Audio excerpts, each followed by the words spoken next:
प्रिय विद्यार्थी साथियों, आपको प्रतीक्षा थी ना कि BA, BCom, BSc first year और बीबीए फर्स्ट सेमेस्टर के विद्यार्थियों के एडमिशन का ऑनलाइन फॉर्म कब भरे जाएंगे और डॉक्यूमेंट्स कब जमा होंगे। तो इंतज़ार की घड़ियां समाप्त हो गई है। एडमिशन के ऑफलाइन फॉर्म भरे जा रहे हैं और दस्तावेज भी जमा हो रहे हैं। इस वीडियो में हम आपको बताने जा रहे हैं कि ऑफलाइन आवेदन फॉर्म किस तरह का है, इसमें क्या क्या एंट्री है, फॉर्म कैसे भरना है, क्या फ़ोटो भी लगेगी, दस्तावेज कौन कौन से लगेंगे, लास्ट डेट क्या है। आप चैनल को सब्सक्राइब कर दीजिए तथा बेल आइकॉन भी पुश कर दीजिए। ऑफलाइन फॉर्म के बारे में जानकारी देने के लिए हमारे साथ हैं डॉक्टर मधुसूदन चौबे सर।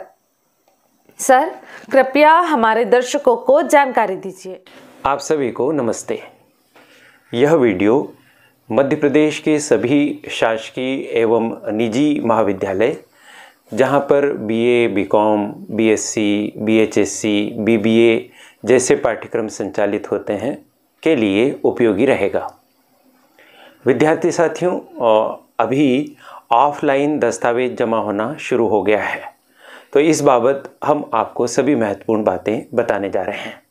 सबसे पहली बात तो यह है कि ऑफलाइन दस्तावेज जमा करने के लिए लास्ट डेट क्या है। तो आप नोट कर लीजिए कि ऑफलाइन दस्तावेज जमा करने के लिए शासन के द्वारा जो तारीखें तय की गई हैं वे हैं 8 नवंबर से लगाकर 20 नवंबर तक। यानी कुछ महाविद्यालयों में दस्तावेज जमा करने का कार्य शुरू हो गया होगा और कुछ में आजकल में प्रारंभ हो जाएगा, बट लास्ट डेट सभी महाविद्यालयों में 20 नवंबर रहेगी। तो ध्यान रखिए कि 20 नवंबर के पहले आप ये दस्तावेज कॉलेज में जमा कर देंगे। हर बार की तरह आपसे अनुरोध है कि लास्ट डेट की प्रतीक्षा मत कीजिए और जितना जल्दी हो सके आप दस्तावेज जमा कर दीजिए। अगला विषय ये है कि कौन कौन से दस्तावेज जमा करना है। बीए, बीकॉम, बीएससी, बीएचएससी, BBA first year first semester के जो बच्चे हैं उनके लिए हम दस्तावेज की बात कर रहे हैं और ऐसे दस्तावेजों को हम 2 भागों में बांट सकते हैं। पहले भाग में ऐसे दस्तावेज शामिल होंगे जो हर कॉलेज में अनिवार्य रूप से आपको देना ही होगा। दूसरे भाग में दस्तावेजों की ऐसी सूची हम आपको बताने जा रहे हैं कि उन दस्तावेजों को आप तैयार करके कॉलेज ले जाइए। कुछ कॉलेजेस में वो सारे दस्तावेज लिए जा सकते हैं और कुछ कॉलेजेस में उनमें से कुछ दस्तावेज मांगे जा सकते हैं। चूँकि यह संभव है कि आप कॉलेज मुख्यालय वाले शहर, नगर, कस्बे में नहीं रहते हों, आसपास के किसी क्षेत्र से कॉलेज पढ़ने जाते हों, 50-100 किलोमीटर का फासला भी हो सकता है। आप दस्तावेज जमा करने जाएं और आपके पास कम दस्तावेज होने पर आपको कठिनाई हो सकती है। तो दूसरे भाग के दस्तावेजों को भी ध्यान से सुनिए और उसकी 2 प्रतियां फ़ोटोकॉपी अपने पास तैयार रखें। चलिए बात करते हैं कि वो कौन से दस्तावेज हैं जो अनिवार्य रूप से आपको जमा करना है। तो इसमें पहले क्रम पर आता है ऑनलाइन एडमिशन करवाने के समय आपको जो प्रिंट मिला था ना, सत्यापित आपका ऑनलाइन प्रिंट, जिसमें आपका फॉर्म ऑनलाइन स्तर पर ही सत्यापित हो गया था। कुछ बच्चे ऐसे थे जिनको सत्यापन के लिए कॉलेज की हेल्प डेस्क तक जाना पड़ा। तो जो भी स्थिति रही, वो जो सत्यापित ऑनलाइन प्रिंट है या कॉलेज से आपने जो सत्यापित करवाया था वह आपके लिए आवश्यक होगा, तो उसे आप तैयार कर लीजिए। दूसरा होगा, ऑनलाइन आपने एडमिशन लेते समय फ़ीस भरी थी और ऑनलाइन एडमिशन के दौरान जो फ़ीस भरी थी उसका आपको एक चालान प्राप्त हुआ था, यानी एक प्रिंट प्राप्त हुई थी जिसमें राशि लिखी है। सामान्यतः 1000 रुपया लिया गया था उस समय। तो 1000 रुपया जो आपने पेमेंट किया है ऑनलाइन सेंटर पर, उसका जो प्रिंट है वह आप दूसरे क्रम पर अपने पास तैयार कीजिए। इसके बाद आगे बढ़ते हैं तो अत्यंत महत्वपूर्ण दस्तावेज है जिसको हम कहते हैं टीसी। टीसी का मतलब होता है ट्रांसफ़र सर्टिफिकेट। इसी को हम एसएलसी भी कहते हैं। एसएलसी का मतलब हुआ स्कूल लिविंग सर्टिफिकेट, क्योंकि आप अब स्कूल छोड़कर कॉलेज में आ रहे हैं ना फर्स्ट ईयर में, तो स्कूल से जो इस तरह का टीसी मिलता है उसको हम एसएलसी कहते हैं और इसी को दाखला भी कहते हैं पुराने अर्थों में। और ग्रामीण क्षेत्रों में अभी भी इसको दाखला कहा जाता है। तो टीसी, एसएलसी या दाखला वह आपके पास अनिवार्य रूप से चाहिएगा। और याद रखिए कि उसकी ओरिजिनल कॉपी जमा करना है। पुनः सुन लीजिए, टीसी की ओरिजिनल कॉपी आपको जमा करना है और हाँ, इसकी फ़ोटो कॉपी आप अवश्य रखिए। कई बार छात्रवृत्ति या आवास जैसे कुछ फॉर्म वगैरह भरे जाते हैं तो उसमें आपके टीसी की फ़ोटो कॉपी की भी मांग की जाती है। बाद में बहुत कठिनाई होती है क्योंकि ओरिजिनल आप जमा कर देते हैं, तो उसकी आप फ़ोटो कॉपी करके रख लीजिए। ये हो सकता है कि आप में से कुछ बच्चों की टीसी गुम हो गई हो। अब ऐसा होने पर आपने अपने स्कूल से द्वितीय प्रति प्राप्त की होगी, तो पहले तो यही ध्यान रख लीजिए कि अगर आपका टीसी गुम हो गया है, फट गया है, खराब हो गया है, काम का नहीं रहा है, तो ऐसी स्थिति में आप वापस अपने स्कूल जाइए और वहाँ पर प्रक्रिया पूर्ण करके टीसी की द्वितीय प्रति प्राप्त कीजिए, डुप्लीकेट कॉपी। अब जब आप ऐसा करके कॉलेज में आते हैं, आपके टीसी पर द्वितीय प्रति लिखी है, तो आपको एक काम और करना होगा। आपको पुलिस थाने में सूचना देनी पड़ेगी। इसके लिए आपको एक लिखित आवेदन तैयार करना होगा थाना प्रभारी महोदय के नाम से कि श्रीमान थाना प्रभारी महोदय, थाना बड़वानी, जो भी क्षेत्र आपका लगता है, विषय टीसी गुम होने बाबत महोदय उपयुक्त विषयांतर्गत निवेदन है कि मेरा टीसी गुम हो गया है, मैंने कहीं इसका दूसरे कॉलेज में एडमिशन में उपयोग नहीं किया है, आपकी सूचना के लिए आवेदन प्रस्तुत कर रहा हूँ। ऐसा आवेदन आप तैयार करके थाने ले जाएंगे। थाने में जो भी प्रभारी अधिकारी होंगे वो उस पर हस्ताक्षर करेंगे और पुलिस थाने की एक सील भी उस पर लगेगी। द्वितीय प्रति की दशा में ही आपको थाने जाना है। अगर आपके पास ओरिजिनल टीसी है तो थाना जाने की आवश्यकता आपको नहीं पड़ेगी। तो ये तैयार कर लीजिए, या तो ओरिजिनल टीसी या टीसी की दूसरी कॉपी जो कि वो भी ओरिजिनल ही होगी, और साथ ही साथ में थाने का आवेदन पत्र। इसके बाद कुछ ऐसे दस्तावेजों की हम बात करते हैं जो आप तैयार करके रखिए, जैसे अंक सूचियाँ। कक्षा 10वीं और कक्षा 12वीं की अंक सूचियों की फ़ोटोकॉपी आप ले लीजिए। आय का प्रमाण पत्र, यदि आप आरक्षित वर्ग में आते हैं, SC ST OBC या फिर आर्थिक दृष्टिकोण से पिछड़ा हुआ एक जो वर्ग अभी शुरू हुआ है, इनमें से किसी में आते हैं अगर आप, तो आप आय का प्रमाण पत्र तैयार कीजिए। आय का प्रमाण पत्र नया प्रमाण पत्र होना चाहिए। सामान्यतः 3 वर्ष तक कोई प्रमाण पत्र मान्य होता है, तो इसके पहले का पुराना प्रमाण पत्र आपका काम नहीं आएगा।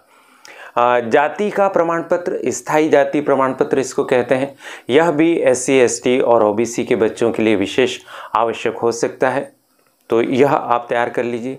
मूल निवास का प्रमाण पत्र, आधार कार्ड, समग्र ID, ये सब चीज़ें आप अपने पास तैयार करके रखिए। 2-2 कॉपियाँ कर लीजिए। जितनी भी फ़ोटो कॉपी आप कर रहे हैं ना, उस पर आप ऊपर लिख दीजिए स्वप्रमाणित और उस पर अपने हस्ताक्षर कर दीजिए। इस तरह से ये सब चीज़ें आप तैयार कर लें। ये सारे कॉलेजेस में लागू होगी मध्य प्रदेश के कि आप ये स्थितियाँ लेकर कॉलेज पहुँचें। अब इन सब चीज़ों को जमा करने के साथ साथ वहाँ पर एक ऑफलाइन फॉर्म भी भराया जा सकता है। ये ऑफलाइन फॉर्म एक छोटा सा फॉर्म होता है, सामान्यतः 1 पेज का, उसमें कुछ महत्वपूर्ण एंट्रीज होती हैं। उस ऑफलाइन फॉर्म के साथ में आप अपने दस्तावेज सब लगा देंगे और अपने कॉलेज में जो एडमिशन कमेटी होगी वहाँ पर आप जमा कर देंगे। ऑफलाइन फॉर्म हर कॉलेज का अलग अलग होगा। यदि आप शहीद भीमा नायक शासकीय स्नातकोत्तर महाविद्यालय बड़वानी में पढ़ते हैं, यहाँ एडमिशन लिया है, तो यहाँ का ऑफलाइन फॉर्म कैसा होगा वो यह चैनल आपको दिखाने जा रहा है। देख लीजिए, स्क्रीन पर प्रदर्शित होना प्रारंभ हो गया है, दिख रहा है ना। चलिए अपन इसमें एंट्री कैसे की जाएगी उसकी भी बात कर लेते हैं। याद रखिए कि ये form SBN PG college Barwani का है। आप किसी अन्य कॉलेज के हैं तो अपने कॉलेज में पता करेंगे। और जो entries SBN PG college Barwani के ऑफलाइन फॉर्म में है, लगभग उसी तरह की एंट्री दूसरे कॉलेजेस में भी होगी। इसलिए आप यदि अन्य कॉलेज के विद्यार्थी हैं तो सुन लीजिए, देख लीजिए इसको। सबसे ऊपर लिखा है प्रवेश आवेदन फॉर्म, उसके बाद सत्र लिखा है। सत्र में आप लिख दीजिए 2021-22। उसके नीचे कॉलेज का नाम लिखा हुआ है और आगे बढ़ते हैं तो एक कोने पर पासपोर्ट फ़ोटो लगाने की बात कही गई है और उसमें यह भी लिखा है कि उस फोटो को स्वयं के द्वारा प्रमाणित कर दीजिए। फ़ोटो लगाने के बाद फ़ोटो पर हस्ताक्षर कर दीजिए। हस्ताक्षर ऐसे कीजिए कि आधे हस्ताक्षर फ़ोटो पर रहें और आधे कागज़ पर जो बाहर सफ़ेद हिस्सा है उस पर पहुंच जाएं। फिर लिखा है संवर्ग पर सही का निशान लगाएं जो लागू हो। आप जिस वर्ग में आते हो उस पर राइट का निशान लगा दीजिए। सामान्य, अनुसूचित जाति, जनजाति, पिछड़ा वर्ग, दिव्यांग वगैरह जिसमें भी आते हैं।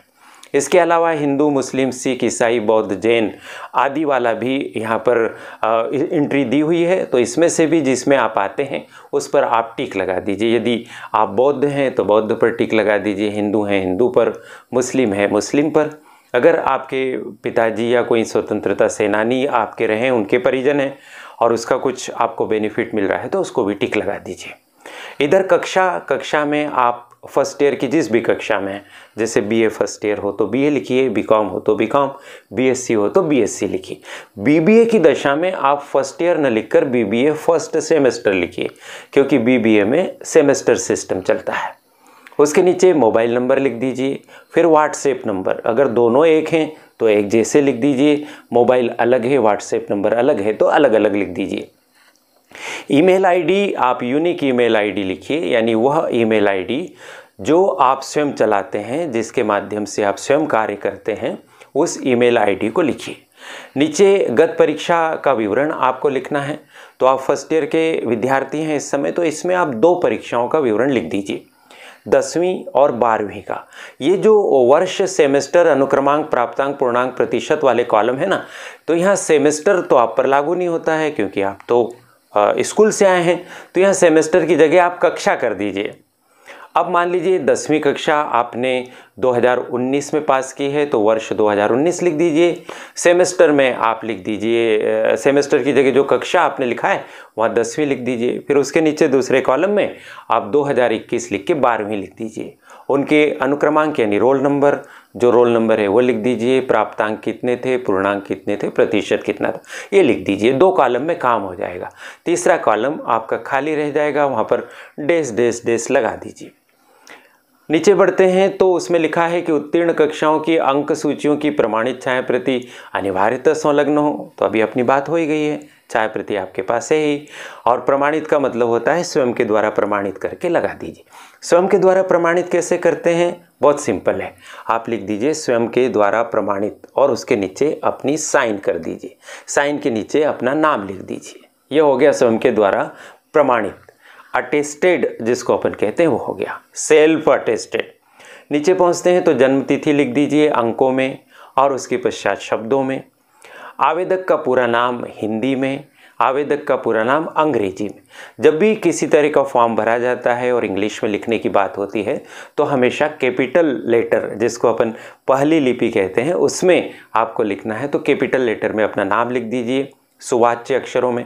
पिता का पूरा नाम लिख दीजिए, श्री लगा दीजिए और सम्मान के साथ लिखिए।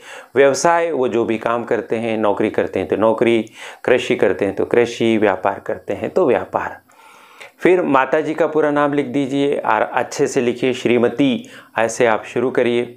फिर स्थायी पूर्ण पता लिखिए, जहाँ के आप स्थायी तौर पर रहने वाले हैं, यानी आपके दादा पिता जहाँ पर रहते चले आ रहे हैं वह आपका स्थायी पता है, उसको लिख दीजिए।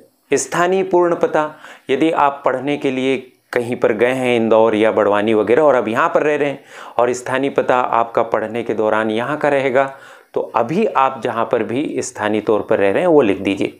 यदि आपका स्थायी और स्थानीय पता एक जैसा ही है, यानी स्थानीय पता है ही नहीं आपका, स्थानीय पता से तात्पर्य जिस स्थान पर कॉलेज है कि नहीं वहाँ का पता लिखना है।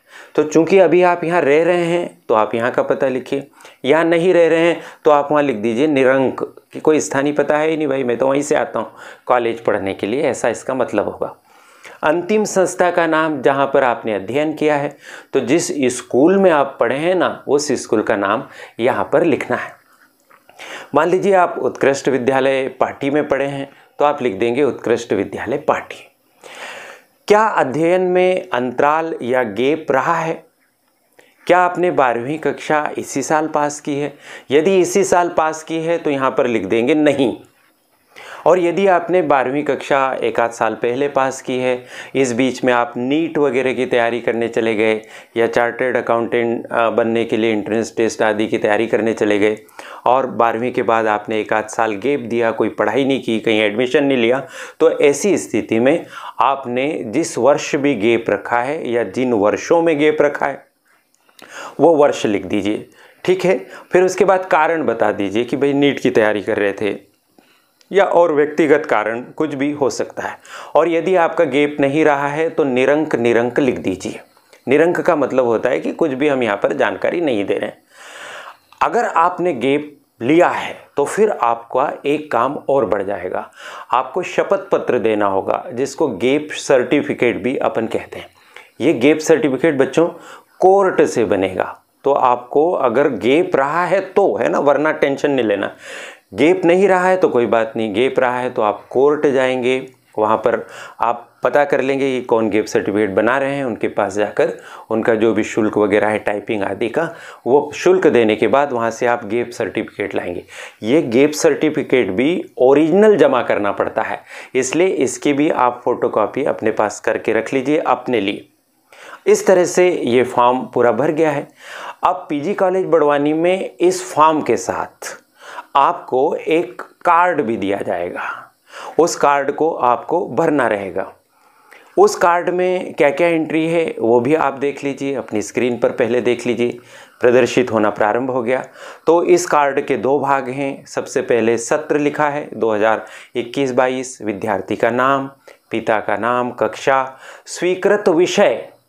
अब यहाँ पर ध्यान रखो बच्चों कि यहाँ पर जो आपने अभी फर्स्ट ईयर में मेजर, माइनर, इलेक्टिव, वोकेशनल और इंटर्नशिप आदि में जो भी आपने चुने हैं ना, वो लिखना है यहाँ पर। और आधार पाठ्यक्रम सबके लिए है ही, तो वो विषय आप यहाँ पर लिख दीजिए। अब ये विषय आप कब लिख पाएंगे? अभी आपको विषय बदलने का भी मौका मिला है।